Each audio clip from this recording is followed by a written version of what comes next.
Quiet on the set. Camera speed. Sound production. Roll sound. Rolling. Sound production. Take 2. Welcome to the I Remember Liking That Movie podcast. Remember those childhood movies you loved? Now, we're going to watch them again and find out if they're still as amazing as you remember. Or, your father was right. You were an idiot, and everything you watched was stupid. So buckle up, movie aficionados. Over-the-top gore? Check. Over-embellished action? Check. Gratuitous nudity? Double check. Storylines so absurd you could drive a semi-truck through those plot holes. Oh yeah, some of those movies didn't even know what a movie plot was. And that's the way we liked it. Now, here's your hosts, Anna Santos and Jimmy Coates.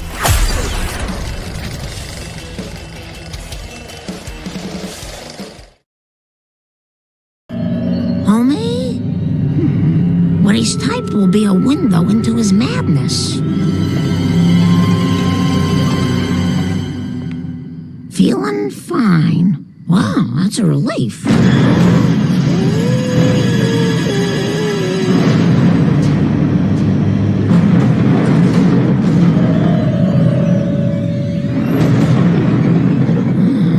This is less encouraging. Hello! What do you think, Marge? All I need is a title. I was thinking along the lines of no TV and no beer make Homer something something. Go crazy? Don't mind if I do!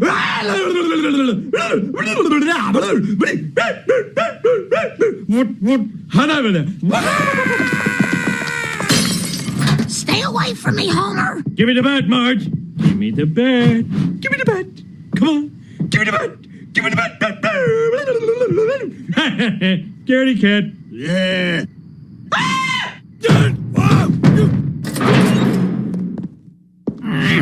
You stay here till you're no longer insane.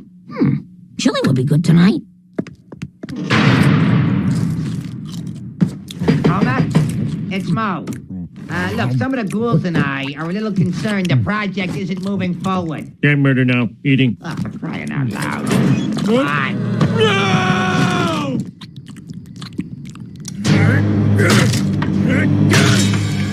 Here's Johnny! Down! Welcome to the I Remember Liking That Movie podcast, and tonight we are going over The Shining from 1980. Before we do anything, I just want to go over something. It's kind of might give away my feelings on this movie. It was nominated for nothing for the Oscars. Well, that's some bullshit. Nothing. The actual winners of the 53rd, I believe it was Ordinary People. Oh, okay. Not a bad movie, but Coal Miner's Daughter, The Elephant Man, Raging Bull, Tess. Good movies, but like nothing for music, nothing for cinematography. That's some bullshit. Nothing for directing, nothing for best actor, nothing for best actress. And yeah, like not even a nomination. I mean, I get it and I don't. Yeah. Well, I think Like, you know where I'm going with this movie. There's always been kind of a prejudice or a bias against Horror movies, yeah. horror movies. Yeah. They're not considered, and especially like in the beginning of film, it was entertain me. Then it started to become entertain me with a message. Then it became give me a message. And then eventually we got back to, hey, entertain me. Yeah. Like Give me there some was, boobies. yeah, Give me some gore.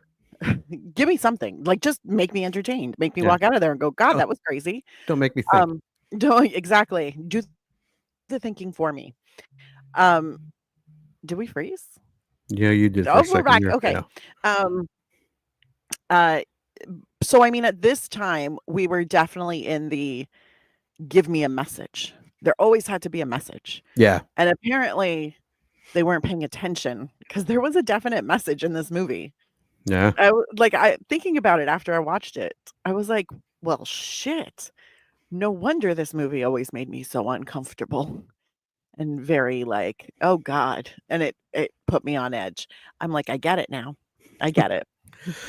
Well, let's go over a couple things before we get to our first initial thoughts. Let's go over some taglines. Iconic terror from the #1 best-selling writer. I don't know how tagliney that is, No. but it's a nice piece of information. This boy feels things no child should feel.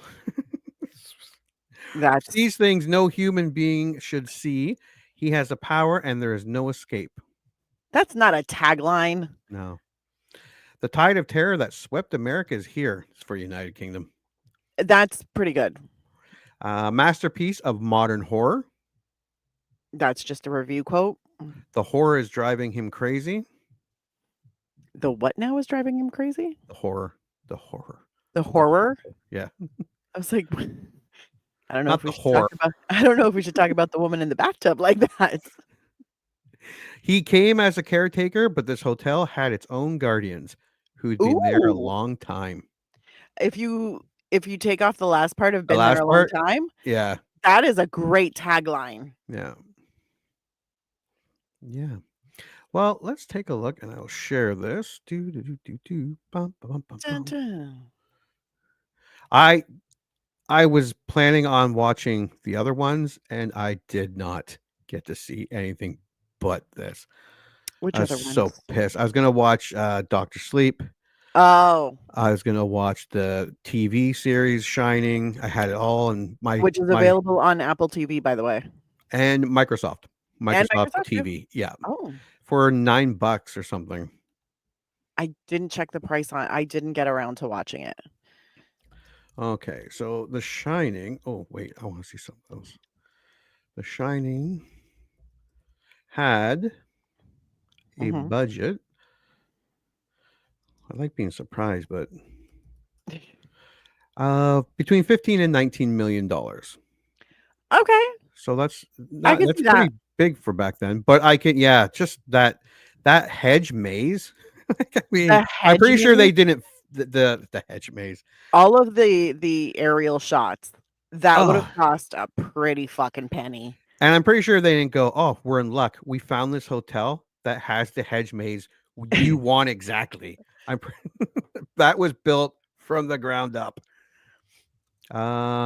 So the Shining. There we go. It's domestic 45, international. So 40. So it was profitable. 19 million. It Mm. made some money. Because if we remind everybody back then, the marketing was nowhere near what it is today. No, you would No. have had some TV commercials, but Yeah. mostly it would have literally been posters, maybe some radio spots, but you were not having the kind of, like, No. campaigns that you have today. They relied on a lot of word of mouth Also trailers. and trailers, yeah. Yeah. I don't know what I'm looking at here. Memorial Day weekend, 1980. It opened in third, only in 10 theaters though. Was 622. It's pretty not really good. showing me anything here. It is 1980. I mean, 1980, they weren't really yeah, it wasn't. Got a lot of re-releases in 2001 and Yeah. 2012, and No, and that makes a lot of sense.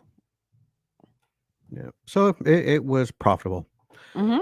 And I don't know if this is the actual poster. This is It may be a UK one might be a UK one. or It's Europe. disturbing. Oh, no, it's terrifying. That's weird. All right, so before we do our initial thoughts, what am I missing? It's a long movie. Didn't feel long. It did not feel long. No. It did not feel long. It was felt rated- uncomfortable, but not long. It was rated R. Yes, yeah, we'll get to that. Okay, let us watch our trailer watch.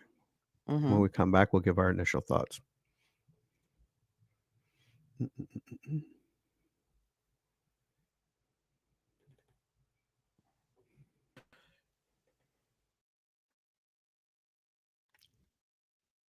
You're not the trailer. So before we go next week, what do you remember of The Shining? I remember so much. I've seen this a few times. I have seen this a lot of times. I haven't seen it in a long time, but I've seen it a few times. It's been probably about 8 to 10 years. Maybe a little, yeah, probably 10 years on the outside. At least 8. I used to watch it on TV whenever it would come on. Oh yeah, whenever it was one of the world's remote drops. Oh yeah. As Yeah. soon as it popped up, I was like, oh, I guess I'm doing nothing for the next 3 hours. Let's go. Jack Nicholson is fucking incredible. So good. It's one of What, the few movies that actually scares me. Yeah, it's creepy as shit. I wouldn't work Fuck yeah. there. See, Fuck I would that. work there. I would work there, but I'm also a little unbalanced. A little smaller would be. It's really big. I And would what was love the wife's name? Oh my god, she was in Popeye. She was in Shelley Duvall. Shelley Duvall. Yeah. I've heard Stanley Kubrick's a dick. Yeah. Don't get me wrong, fantastic director, and maybe one of the best of all time. But he's a real dickhead, and he drove her to the point of insanity. Yeah. But she was so good, and yeah, everything Oh, she about was this movie, incredible. the cinematography, the music, the Yes. creepiness. I remember.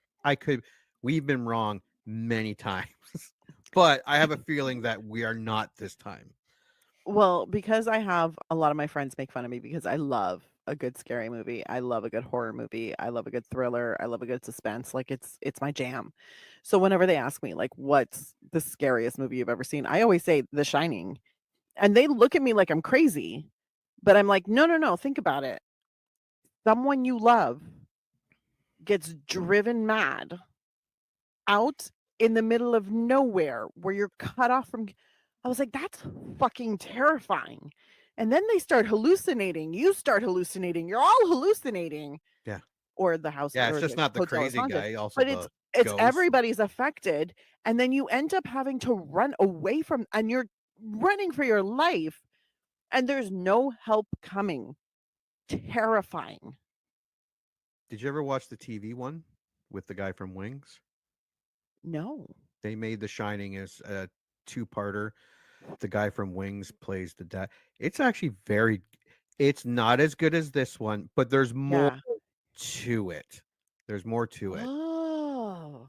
Like it's a lot more book in the, and I've read the book, the Stephen King book. I know Stephen King hates this movie. I mean, Kubrick did take liberties, but he took all the best liberties in the best way. yeah.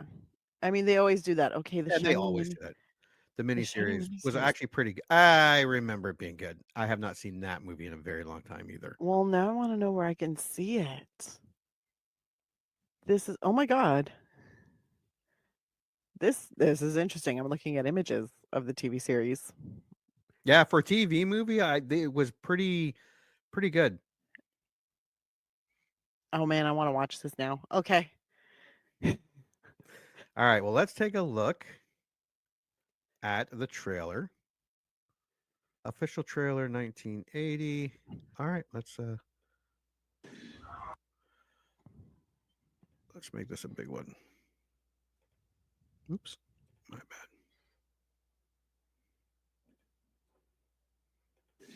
I don't suppose they told you anything in Denver about the tragedy we had up here during the winter of 1970? I heard a man named Charles Grady is the winter caretaker. So from what I've been told, I mean, he seemed like a completely normal individual. But at some point during the winter, he must have suffered some kind of a complete mental breakdown. He ran amok and killed his family for the next. Well, you can rest assured, Mr. Ullman, that's not going to happen with me. That's right. Mom, do you really want to go and live in that hotel for the winter? Sure I do. It'll be lots of fun. The only thing that can get a bit trying up here during the winter is the tremendous sense of isolation. Is there something bad here? I fear you will have to deal with this matter in the harshest possible way. What did I killed you with Danny. You did this to me, didn't you? I'm not gonna hurt you. I'm just gonna bash your brains.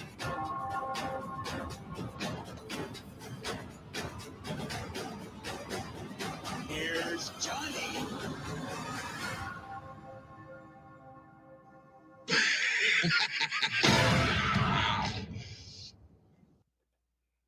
That is a fucking great trailer.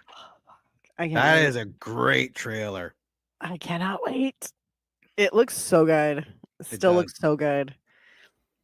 And can I tell you, for a while, I think it was me and my brother-in-law, we had this weird thing where all of a sudden I would put my little finger up and it'd be like, Redrum, Redrum, Redrum. He'd be like, stop being creepy.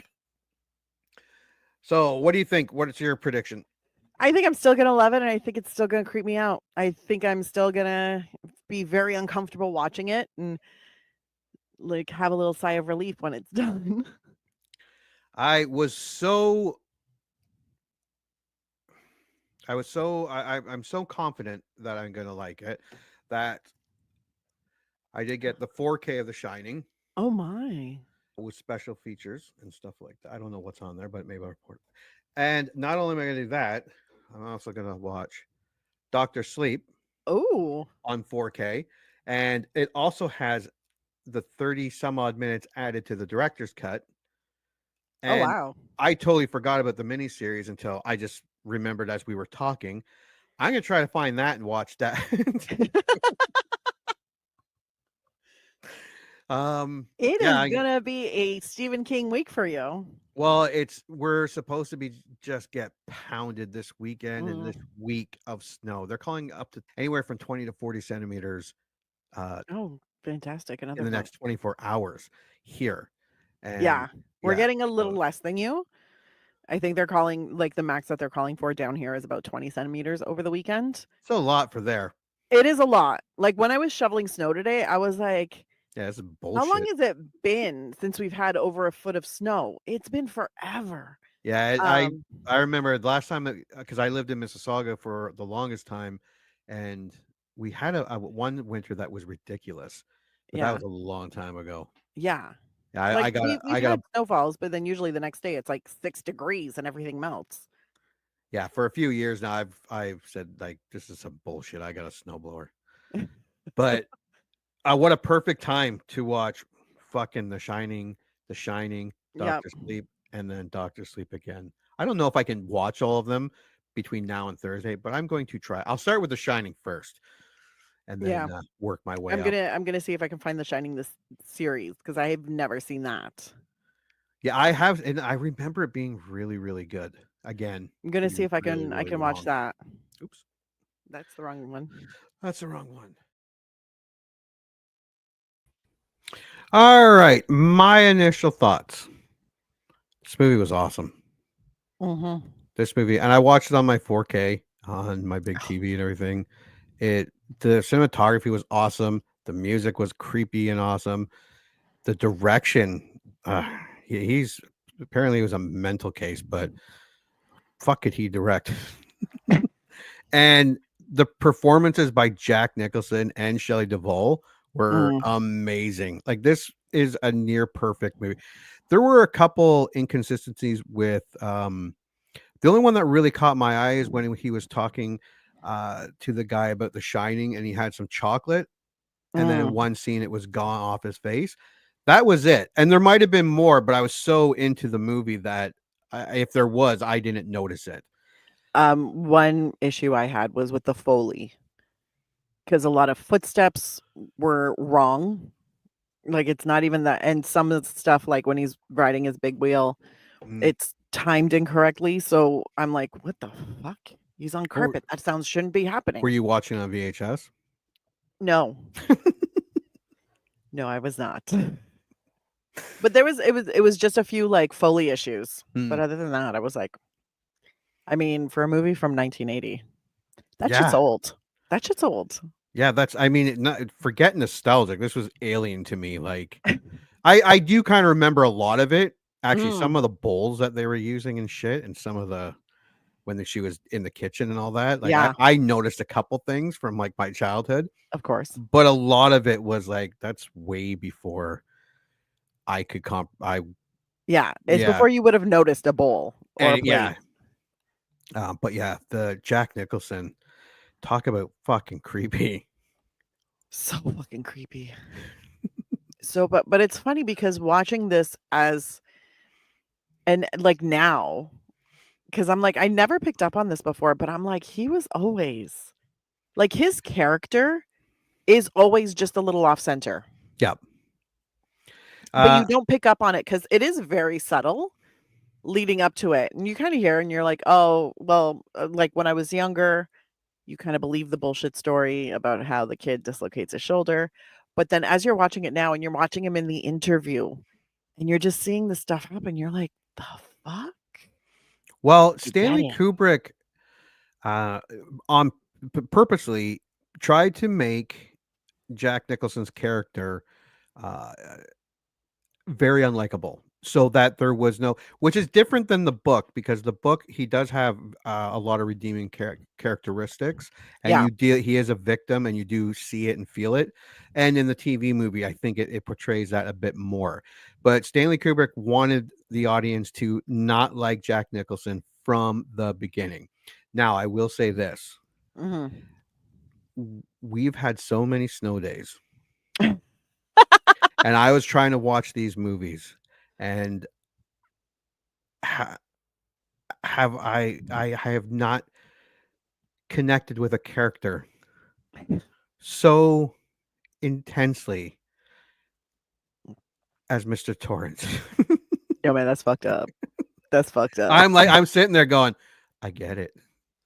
I get it. Well, no, see, you know what? Because there was a big giant hotel that Mr. Torrance was hanging out in, and he was in a room that once he started to go crazy, he was like, "Don't come in here if you hear typing." And then he starts randomly typing, and I'm like, "Sir, do not waste your typer ribbon and paper like that. You can't get out to get more." But anyways, no, there was.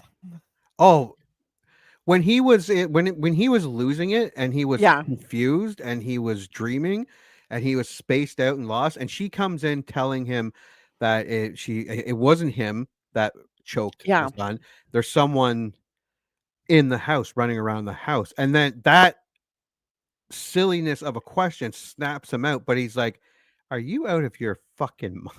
I'm like, he played the douchebag, insane person. I No, see, perfectly. that's the really great thing because you kind of see the relationship between in the very first scenes. You Yeah. see how the Oh, yeah. relationship is set up between Jack and Wendy. And you see how the roles are kind of set up. And you see like he has this arrogance about him and this weird, like, kind of, he seems like the kind of guy who'd be like, I'm an artiste. And you're Yeah. just like, you're already like setting my teeth on edge. I don't like this. And then he hears this horrific story about this like murder suicide thing that happened at the hotel like 10 years before. And he's like, yeah, I'm cool with it. And you're like, what the fuck? Yeah. Like no horror, no nothing. He keeps that smarmy like interview smile on his face. And I'm like, oh, I get it. I get it. You're already either a narcissist or a psychopath. And the haunted hotel just brings it out of you. Oh, and that's one of Fantastic. the great things. As he starts out like that, the movie, he just dials it up. You see the build. Yeah. You see the build, and he just becomes a little more every single scene. And you're just like, God, it's subtle in the beginning. And then he just goes batshit. And Oh, you're yeah. like, oh, fuck, this is like fucked up. You can't go anywhere. Roads are out. Anyways. And Shelley Duvall was great. She played the mom, the wife, and then she played like well, the final girl, I guess you can say. Yeah, she's But final girling it. as she could scream, I'll give her that. But there was purpose for that scream. Like, it was very intense, the moments. Yeah, and yeah, no, she was great too. The only thing with Shelley Duvall is sometimes The smoking. No, the smoking Right I in was front fine of her with. kid. Right Well, at the breakfast table. It was 1980. I'm like, Okay? now I remember that. Oh, see, we were a house of non-smokers when I was a kid. Although it's funny because every time I go to a doctor's appointment with my dad, and if the doctor says, "Has he ever smoked?" my dad is the first one to say no. And I'm like, "We have pictures of you smoking cigarettes in the living room on the couch that we had up until last year. What are you talking about?" He's like, "I never smoked." The smoking, yeah, but also if in that scene she's reading Catcher in the Rye. Mm. So I'm sitting there and I was like, "Oh shit, are you the intellectual in the couple? Is this all his insecurities? And that's why he's such a shitty person?" I happened to notice it and I was like, "Oh, Catcher in the Rye." See, I thought it was her Interesting. trying to connect with him, to try to. Nobody reads Catcher in the Rye to connect. Okay. That I'm gonna get a lot of angry messages for this from very interesting people, but Catcher in the Rye is a shit book. Well, I hate that book. in 1980, it's not like she could turn Netflix on. But also it was something, well, no, she wouldn't have turned Netflix on. However, she would have gotten out her Betamax Yeah. and watched a movie. But yeah, no, Catcher in the Rye is the quintessential, because you all had to read it in high school, but it was usually studied in university, and it was very much like an intellectuals thing. And I read it when I think it was in high school. I didn't have to read it for school. I read it for fun. And I was like, "Why did I read that? That was a shitty book." But people can wax on and on about it for days and days. So I was like, interesting that they chose that book to read. Like that was the book that they chose. I was like, interesting. I wonder what the thought process behind that was. Anyway. And I will say this too, even the supporting actors, Grady and I can't remember the bartender's name. I said it repeatedly. Wait. Anyways. No, I'm gonna get this. Damn it. Lloyd. Yeah, it was fantastic. It's a great kind of, because even, oh God, who was it that And played for the as manager? Oh yeah, should have this up. Oh God, who? No, I'm trying to remember like what the was he Stuart Ullman? Whoever the hotel manager was. That guy. He was just generic enough. Yeah. But not generic enough, you know what I mean? Like he was still distinctive enough that you remembered him, but he was so generic and it was so customer service generic. Like, let's tell you the great things about and then he gets appropriately sad when telling about the big murder suicide. Then he's like, I just got to let you know cuz yeah, it's no problem for me and my wife. We'll be fine. I'm like, did he actually tell his wife? And I like Scatman Crothers. Yep. As Halloran, but what a waste. He was so useless. He should have lived, okay? He should have lived. But unfortunately, all you needed him for, he did his duty, and he got that I don't even know what to call it. He went through so much trouble to help that boy. Yes. Flew he all the way to Colorado. Drove through a snowstorm in a Bobcat. He got the Bobcat to them. That was his purpose. Yeah, I guess that was his purpose. Yeah. And once he had achieved that, and that the storytellers were like, we don't need him no more. He doesn't get to live. Because I almost forgot it. And I'm like, oh, wait a minute. He's not. Because I was like trying to put together, because I remember in Dr. Sleep, Danny talks to him. And then I'm like, I thought for some reason he was going to stay alive. That's what I mean. I'm like, oh, he lives, but I think he just gets hurt. And then Jack Nicholson comes out and just. He didn't even really come out. He just swung first and then followed the axe. And I was like, oh. And then I remembered in Dr. Sleep, he contacts him and takes him out of the place he wants to be so he can have conversations with them. I'm like, oh yeah, he dies.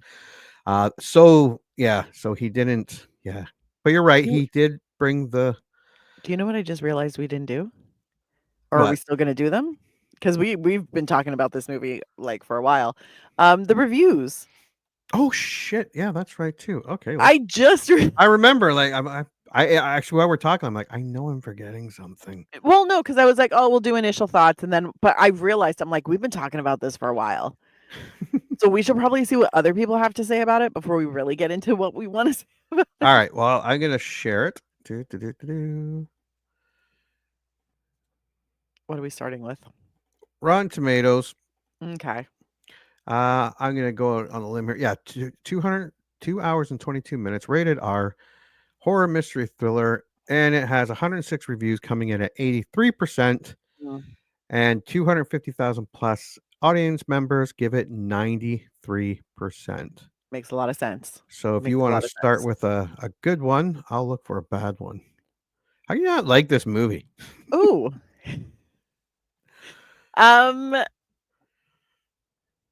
Ooh, this one's good. Zofia Wojcicka from Nerdspin. With an out of this world cast, The Shining remains a cult film even after 44 years, and it's ideal for a cold winter evening. Kubrick sabotages his own thesis in the most knuckle-headed way conceivable. We can't be charged as accomplices in a horror when there is no horror. And I don't really think I wouldn't consider this a horror movie. Well, it's a ghost haunting, whatever.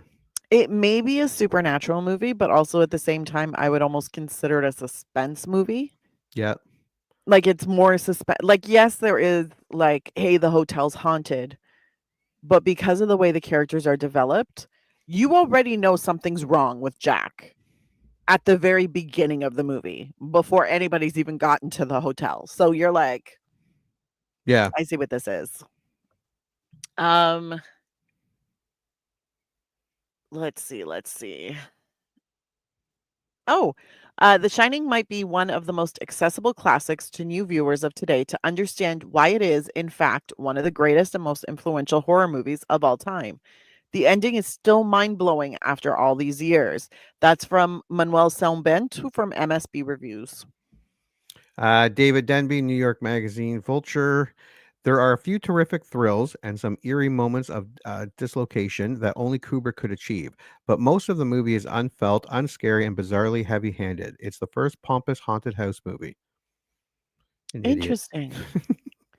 I don't think this movie was meant to be scary. No, it's disturbing. Yes, 100%. But I don't think you're supposed to be getting, like, I think there was maybe one real jump scare, but everything else you can kind of see coming. They set up the shots and they're like, we just want you to be all fucked up about this. Yeah. Yeah, there are definitely a lot more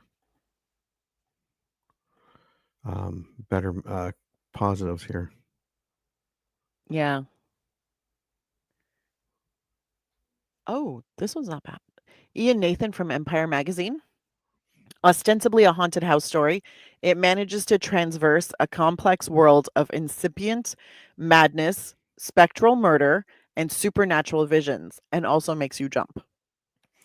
Scott Weinberg, efilmcritic.com. Sorry, I'm taking a good one here. He gave it a 9 out of 10, but he said it does stray from the source material, but still a creepy classic.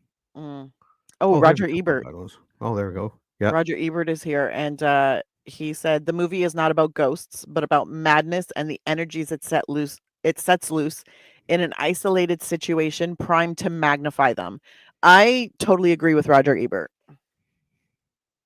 Yeah. Gary Arnold, Washington Post. I can't recall a more elaborately ineffective scary movie. Well then. All right, IMDb. I can go on the limb and say this one's at least a 7 something. Oh no, 8.4, 1.2 million. Jesus Christ! Wow, it comes in at 8.4. That's pretty good. that's very good. If you want to start with 10, I will start with 10. Ooh, there's a lot to choose from. Holy shit! There's so much. Like so movies, films, reviews, Inc. That's a lot of plurals. A masterpiece of psychological horror, which actually I think is a very apt description. There's a lot of people mentioning masterpiece. Yeah, especially for 10. Here's Fella Shibby. The best creepy horror movie involving isolation and eeriness. Also, it captured the fear of the unseen in one of the best way. I agree. Mm. Let me see. For 8 out of 10,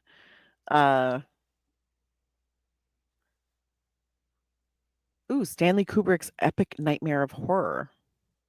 Interesting. This one says Mark Murphy 561. It's just a little dated. It is severely dated. But if you really want to see, this was probably filmed in the mid 1979 because it came out in 1980. Yeah. So yeah, it's a time warp, but it's a fun time warp. But it still accomplishes, like, this was before my time, and it was still as creepy as shit. I enjoyed the creepiness of it. Like, it is very dated, obviously, but the center of what it is still relevant to this day. Arthur Tafaro for 6 out of 10, he says The Shining, better than average horror satire. And I was like, satire? I don't think this is a satire, my friends. No. But thank you. Kenja says it's Kubrick's worst. It's hard to believe the man who made Paths of Glory, great film, and Dr. Strangelove, great film, could have created this nonsense. 5 out of 10. 4 out of 10, we've got So Boyle 41910, who said, loved this movie until I finally read the novel. And I feel like that can definitely happen a lot. But I also loved the TV show Under the Dome until I read the novel. Yeah. And then I hated the novel for half of it. And then I loved it once I got past the first half. See, I like both. I like both Under the Dome and the book and the TV show. Well, not the last season or half the last season. No, I think the It got writer's strike weird. fucked it up and it got Yeah. weird and they were doing some, and I was like, oh, the first season was so perfect.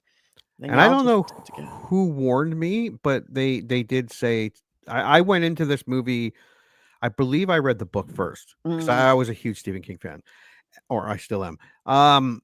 But I went in knowing and waiting like that it was not going to be like the book.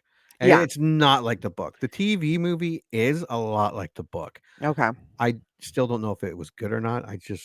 See, I'm one of those people, I will read the book after I've watched something that's based on it. Like Haven was based on the Stephen King novella, Colorado Kid. So I got the novella and I was like, well, let me read that because I really like the TV show. And I was like, these two things are very different. But I liked it. Yeah, this is Koozie says it's emptiness disguised as art. 3 out of 10. Dexter 3 says this film is terrible and overrated because it's Kubrick. 2 out of 10. Okay, there's a Chris Au, a method of torturing your enemies. Just sit them down and make them watch this. Manchester, England, 2004, a real chore to sit through. Scott and Muslim, the funniest comedy of 1980. Jesus. Nick Malashik, incoherent, lifeless hack filmmaking, horrible storytelling. And Chin East FGD, probably the most overrated movie of all time. Damn. Wow. They really hated it. Like a lot. I mean, I get it. Like I can see why. This film is not made for everybody. Like I feel like that should really be clear to people. All right, well, let's go through this film. Now that thanks to Anna for remembering that we missed a whole segment. Well, the initial thoughts started turning into more in-depth thoughts, and I was like, we should probably hit those reviews before we really go into it. And the plot is not huge. The synopsis is not huge. The plot's very simple. It's a very simple plot. There's nothing, and how he got 2 hours and 22 minutes out of that plot. And I remember going to do something. I had to pause it, and I'm like, I thought I was just 15 minutes in. I was like 40 minutes in. Yeah. I had to pause it at one point, and then I kind of looked down and I was like, oh, I'm already halfway through. Like, it didn't even occur to me that I was already halfway through. And I was No. like, oh, okay, this is very watchable. Which is great when it comes to watching a movie. Oh, God, yes. That's a good sign. All right. Jack Torrance takes a winter caretaker position at the remote Overlook Hotel in the Colorado Rocky Mountains, which closes every winter season. I like how they explain why they have to do it. Yes. Because it's not feasible to keep that highway open. It costs entirely. It's a 25-mile stretch of road. It's just it's too much. Too much snow. After his arrival, manager Stuart Ullman informs Jack that a previous caretaker, Charles Grady, killed his wife, 2 young daughters, and himself in a hotel a decade prior. In Boulder, Jack's son Danny has a premonition and seizure. Jack's wife, Wendy, tells the doctor about a past incident when Jack accidentally dislocated Danny's shoulder during a drunken rage. That's so 1980. The drunken rage was so 1980. And dislocating kids' shoulders and that too. Well, it's funny because she says it. Well, you know how it is. It's an action you've done all the time when you've like grabbed a kid at the park or whatever. And I was like, girl, you were not dislocating your child's arm every time. Like, that is, if you're pulling hard enough, especially just because the kid knocked over some papers. Yeah. And you're pulling his arm hard enough to dislocate his arm. Why are you still with that man? Yeah. Well, But she's like, but he was stopped drunk. drinking. He stopped drinking that day. It was the last day he had a drink. And I was like, don't trust that man. Jack has been sober ever since. Before leaving for the seasonal break, the Overlook's head chef, Dick Halloran, informs Danny of a telepathic ability the two share, which he calls shining. Halloran tells Danny that the hotel also has a shine due to its residue from unpleasant past events and warns him to avoid 237. And we get I do like how they have to take them all around the hotel and they have to show them. The place was fucking huge. Those fireplaces. It was ginormous. Oh my God. They do not make shit like that anymore. No, they don't. And it makes me so sad because I've always said my ultimate goal in life is to own a house or a castle, whatevs, with a fireplace I can walk right into. And they had multiple. They had multiples. And I was like, oh, I just want to light a fire. I just want to light a fire. Like when he's sitting at the table and doing his writing, and that fire's going. That looks like half a tree. That 100%. It was beautiful. It was perfect. So beautiful, wonderful hotel. It really brings home how big everything is and how much room there is in there. Because they're like, and here's the club, and here's the ballroom, and and we're still going, and this is the storage room where apparently you get to eat whatever the fuck you want that's in there, and here's the meat freezer.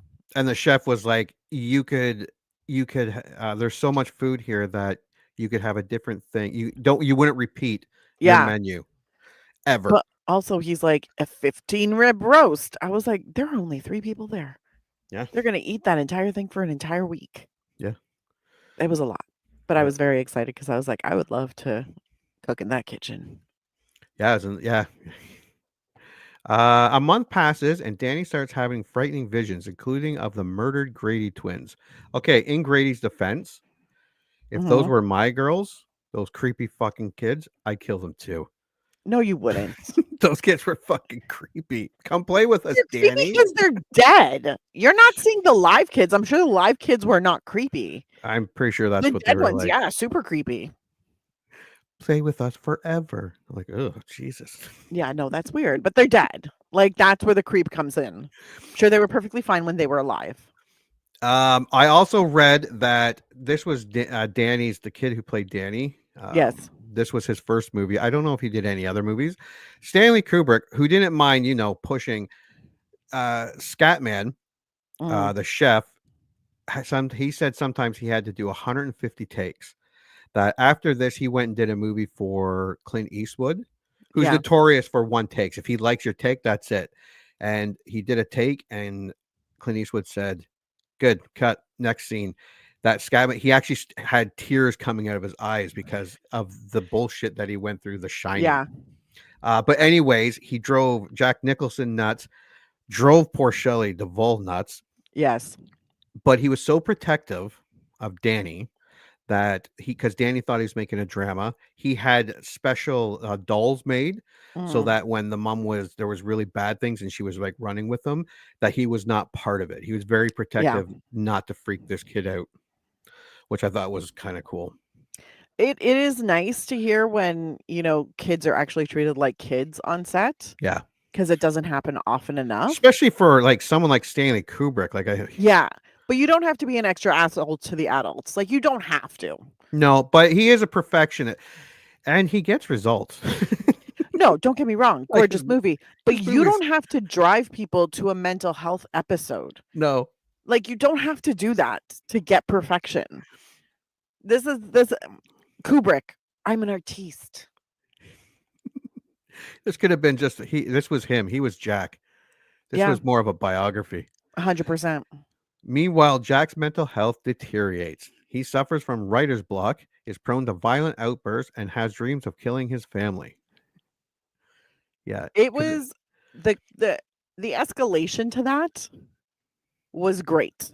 It was fantastic. It was great. Because it was like minute, like really small incremental increases. So it's just like, and a little bit more crazy. And let's just turn up the dial a little bit more. So he starts saying things that are a little out of pocket.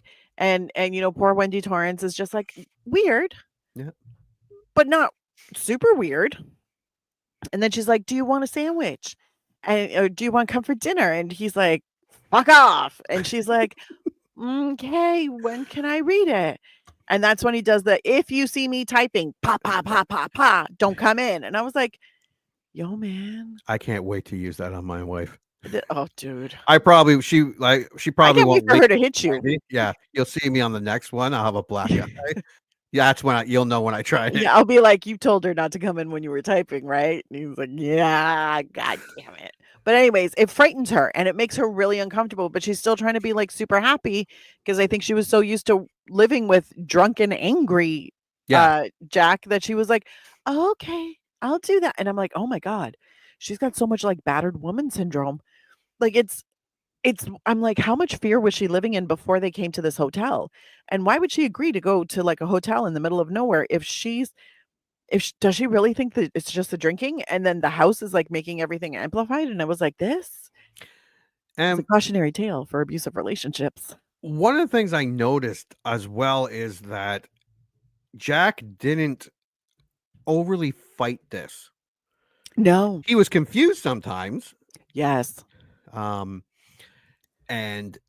But he didn't, it didn't take a lot to push him to become this homicidal maniac. He never looked disgusted. No. He only looked bewildered. Yeah. Like, where did that come from?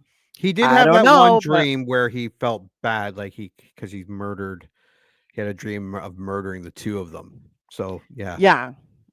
That was his one moment of for the most part, he wasn't like, I can't do it. Maybe we should leave. And no, he was never he never also communicated to his wife, like, I think there's something wrong with me. Yeah, no. No, he was just like, I mean, I guess this is normal. Whatevs. I wonder what my next dream about killing my wife and kid is going to be like. Danny gets lured to room 237 by unseen forces, and Wendy later finds him with signs of physical trauma for which she blames Jack. Jack sulks in the ballroom where ghostly bartender Lloyd entices him back to drinking. These were all good scenes. Ghostly booze. Yeah. So when you think about that, you're like, he's not actually drinking. No. But he's just being led to believe or influenced by ghostly bartender Lloyd. Yeah. That he is drinking, and then he just becomes his drunk asshole self.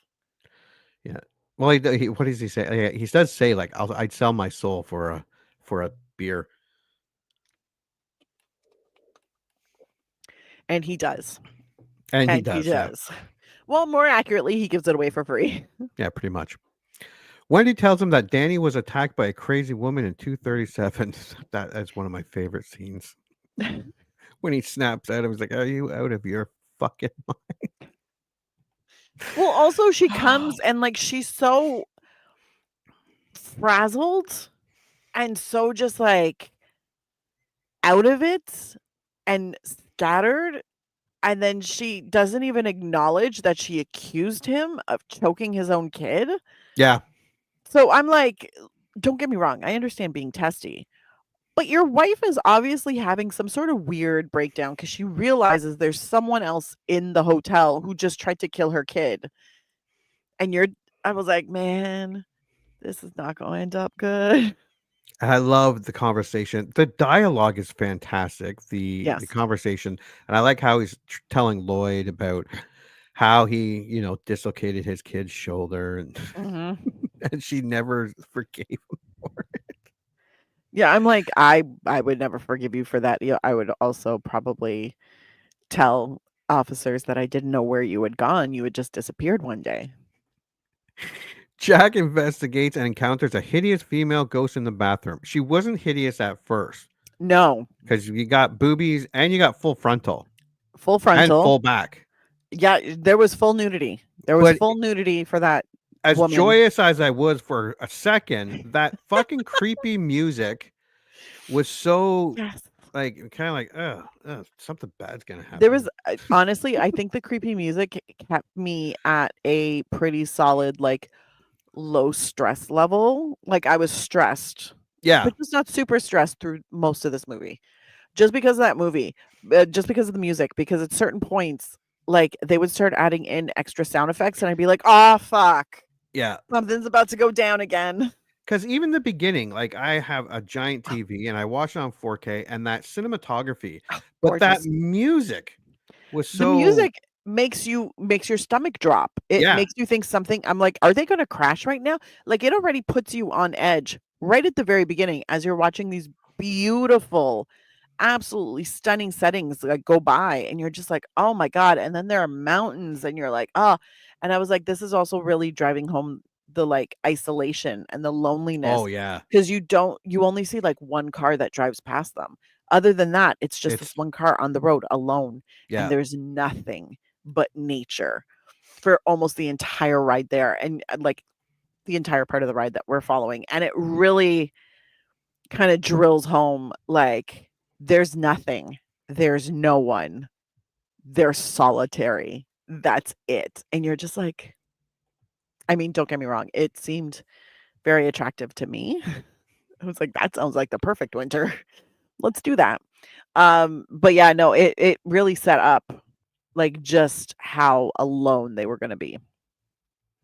And it was gorgeous. So he's making out with the ghost when she's sexy, and then she turns into not sexy at all. She ages. She's like, but parts of her decomposing. body's missing. Yeah. Yeah, she's slimy, like super dead. And then he freaks out and he starts like walking backwards. Also, kudos to Jack for not like just rolling over himself and falling. Because there were stairs going into the bathroom. I was very impressed. Mm-hmm. And she keeps walking towards him and freaks him out even more. And I was like, this makes me so uncomfortable. Because they just kept like they were giving us full body shots of her like super old and dead. And then it was doing more close-ups so you could see just how like decomposy she is. Yeah. But he tells Wendy he saw nothing. He blames Danny for inflicting the bruises on himself and reacts angrily when Wendy suggests leaving the hotel. Mm-hmm. Danny enters a trance and telepathically contacts Halloran. I loved his room, his bachelor pad down in Florida. 100%. That's so awesome. That's what I'm gonna have. His Miami house with the purple suede couches, the naked women everywhere on the right on the so pictures. Many. And but it's funny because they're not even like they're paintings. They're paintings. That was a thing in the 70s. Like people actually, that was art. Girls with big titties on the wall. What a wonderful time. I'll take your word for it. Not at my house. We had landscapes. Yeah, I remember we had a ship, but it was like this velvet kind of. Oh, nice. Yeah.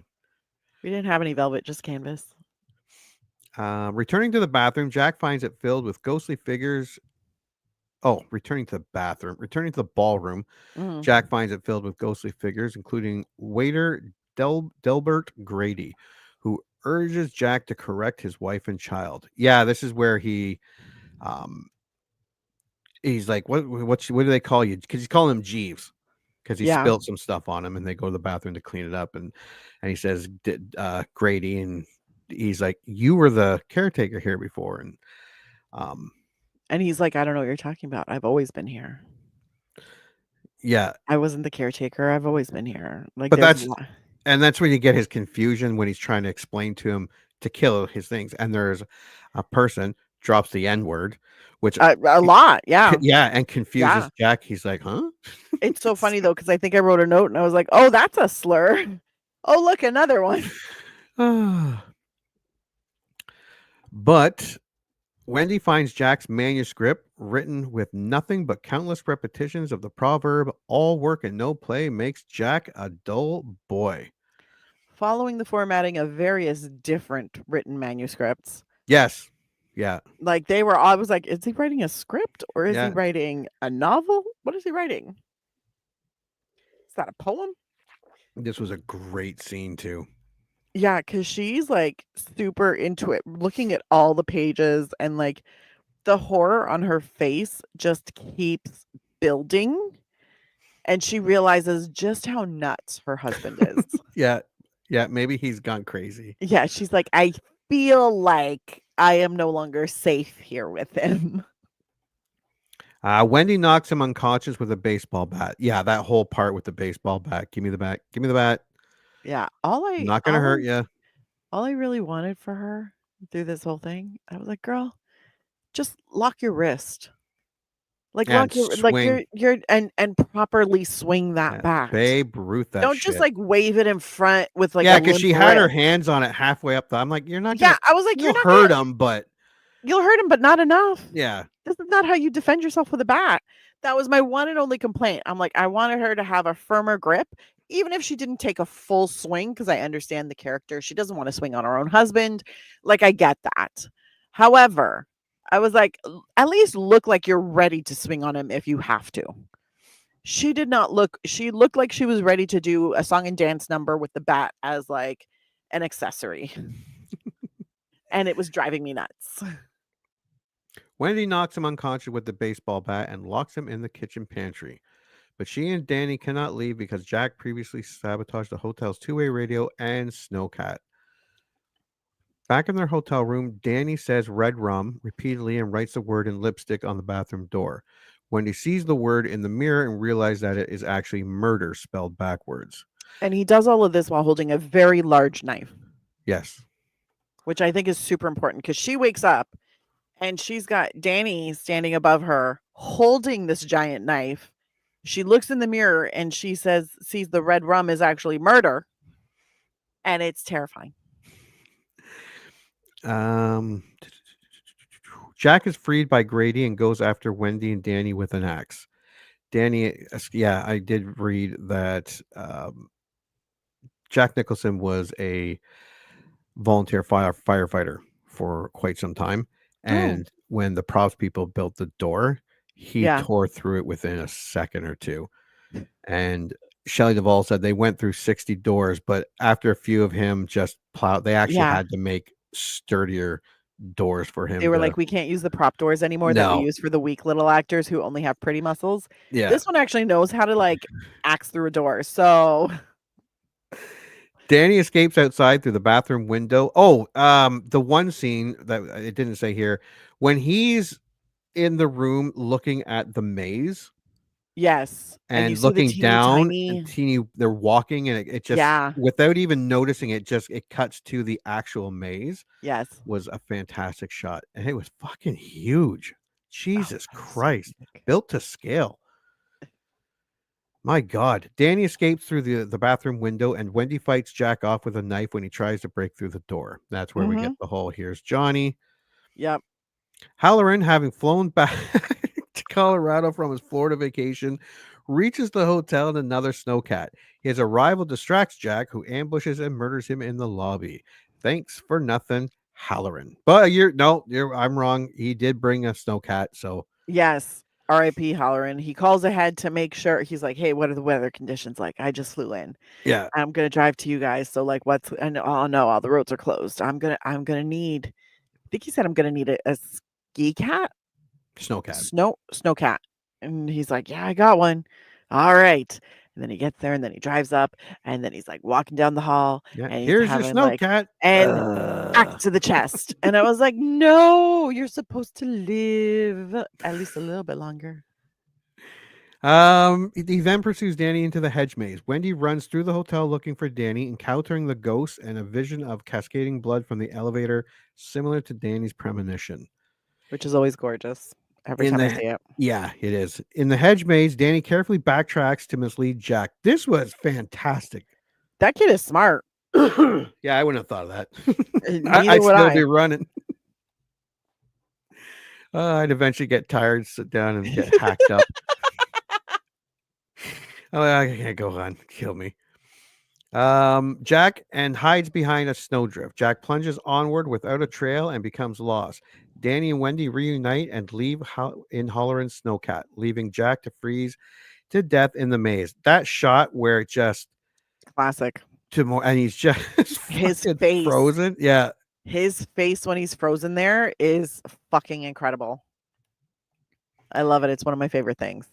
In a photograph in the hotel hallway, Jack is pictured standing amidst a crowd of party revelers from July 4th, 1921, and it's playing that old 20s big band music. Very creepy. And then that's it. That is our movie. What's your score? I think this is a buy it. Even if this type of movie is not your jam, the visuals are stunning, the sets are stunning, and the performances are really very good. However, I think if you do like kind of like a suspense with a little bit of kind of a supernatural flair to it, this is also really great. And then it can be kind of like a study on abusive relationships and how they can manifest and things like that. And I found it really, really good. The performances were amazing. Yes, there are a few technical issues. The Foley is my biggest issue with this, but that's because my brain really clocks when there are sounds being made that don't match what I'm seeing. My brain really clocks that. So like, for instance, when Halloran comes back, he's wearing rubber boots. But the footstep sounds are dress shoe footsteps on a hard floor. I was like, where the fuck is that sound coming from? And then I was like, oh, is that supposed to be his footsteps? That doesn't make sense. So my brain trips up on those. But overall, it's one of the most stunning movies you'll ever see. It has been super influential in not only film, but also just pop culture in general. Jack Nicholson gives one of his best performances. Shelley Duvall does her like falling into madness really, really great. And that kid is creepy as fuck. Yeah. It's a great movie with incredible visuals. And I think it's a fun ride for everybody. And it is very much a classic film that I think anybody who's interested in film and the history of film should watch. And that's what I have to say about that. All right. Buy it.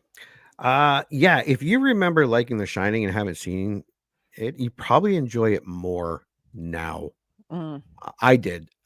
It looks so good. It sounds so good. The acting is amazing. I cannot think of any other lunatic other than Jack Nicholson playing this movie. Ultimate.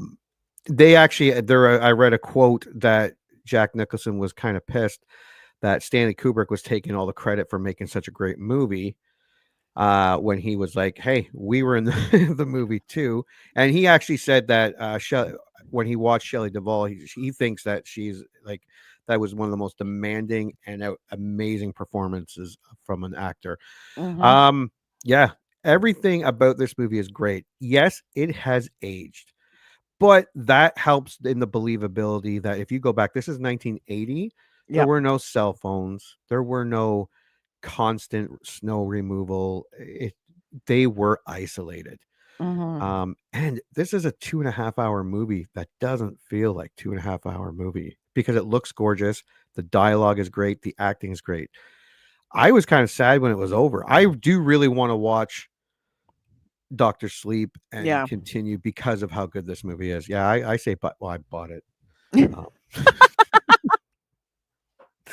But yeah, I would say buy it. Yeah, this is easy. Yeah, Yeah. buy it. Whether you buy it digitally, DVD, Blu-ray, 4K. It's an easy buy because Yeah. regardless, even if you think it's overrated or whatever, like the simple fact is you do have some really incredible performances where you see like Shelley Duvall, like you see her devolving into an unstable just ball of madness. And I'm like, God bless, girl. God bless, because that must have been like just I was like, I'm sure by the end of it, she was like, I just gotta lay down for like a week. I don't want to talk to nobody because it's a lot. It's a lot. Yeah, because I also don't think this movie is available readily on a platform, is it? I think Crave. Stars. Oh, okay. Yeah, Crave has it. If you have, I think the Stars, then Crave has it. That's where I watched it. So I was like, ooh, nice. Yeah, I could easily next winter when it's snowing out and pop this right back in and Oh, for just sure. enjoy it. Yeah. Yeah. No, I would buy it. There's also, I think, with the supernatural kind of element to it, it adds just a level of extraness. So it's not just, a wife and or a woman and her child stuck with an abusive husband. There's a reason for his craziness. There's a reason for his madness. And yes, it's ghosts, but whatevs. I mean, Yeah. valid reason. I do believe the TV series one. I'm gonna get it. I'm gonna watch it. It delves way more into the supernatural because the book delved right into it, where Yeah. it was minimal in this movie. I think, yeah, this is a. I'd like to say, oh, this is a perfect horror. It is a masterpiece. It's a masterpiece movie. Yeah. This is on like for our 2025 review. I'm pretty sure this will be in my top 10. Mm. Yeah. I Unless can we see watch that, some really definitely. kick-ass movies between now and then. That's usually not the case. I like that if we're watching some kick-ass ones. You have to be pretty good to shove this into 11th place. Yeah. Yeah, right? Yeah. Thinking about that now, I'm like, geez, that would be. All right. So before we go, next week is a 2010 movie, I believe. Is it from 2010? Yes, it is. Yeah. Hot Tub Time Machine. Oh, shit. What do you remember about? I went to the theater and watched Hot Tub Time Machine. I did not go to the theater and watch Hot Tub Time Machine.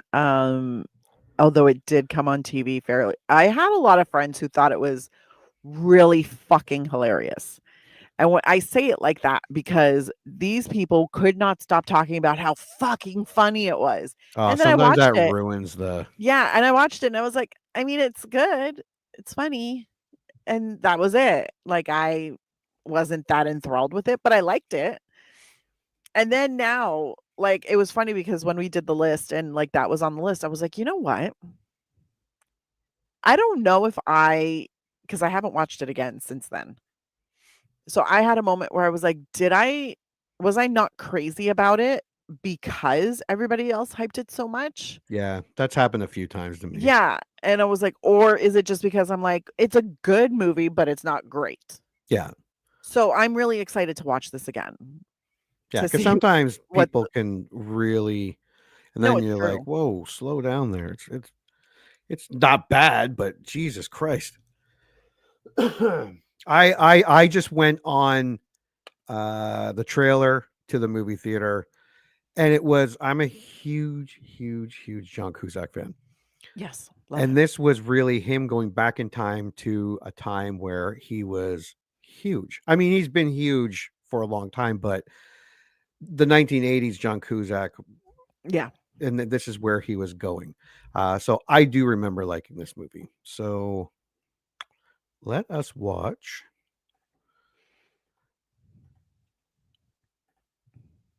the trailer here, and then we will make our prediction.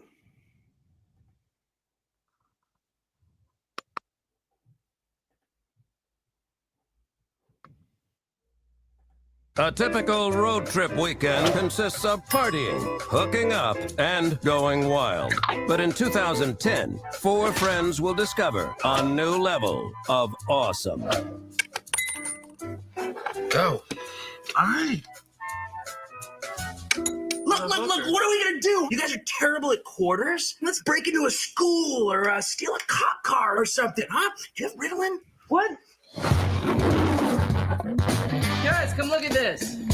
You don't think it's a little weird, a bunch of guys just piling up in a big bathtub together? It's called male bonding, okay? Haven't you even seen Wild Hogs?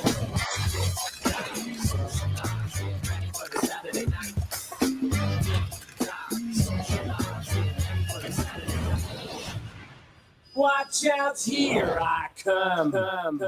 What the hell happened last night? Is there some kind of retro thing going on this weekend? There's something going on in here. Dude is rocking a cassette player. Leg warmers. I'm sure there's a good explanation for all this. Jerry girl! Excuse me, miss. What color is Michael Jackson? Black? Winterfest 86! I don't understand how we back in time! I'm so scared. Must be some kind of hot tub time machine. This March. This is a very special model that you have here. You know exactly what's going on here, don't you, old man? Come on, it's the 80s. Let's do what we want. Free love. Hey, let's get this party started. Mom? Forget the present. Why did I ever break up with him? What was I thinking? Wow. And now the universe is giving me another shot. This is gonna be the best weekend like ever. I feel pregnant. Change the future. There's money to be made here, man. We could invent iPods, Prius, Match.com, short ribs. We could combine Viagra with Twitter. What? Twitagra. Boom! And kick some past. You're breaking up with me? That's not how this happens. Do you know what happens to you? I mean, fat. I mean, like, fat. Hot tub time machine. Could I text you later? Wait, what? Are you online at all? I have no idea what you're saying. How do I get a hold of you? Come find me. That just sounds exhausting.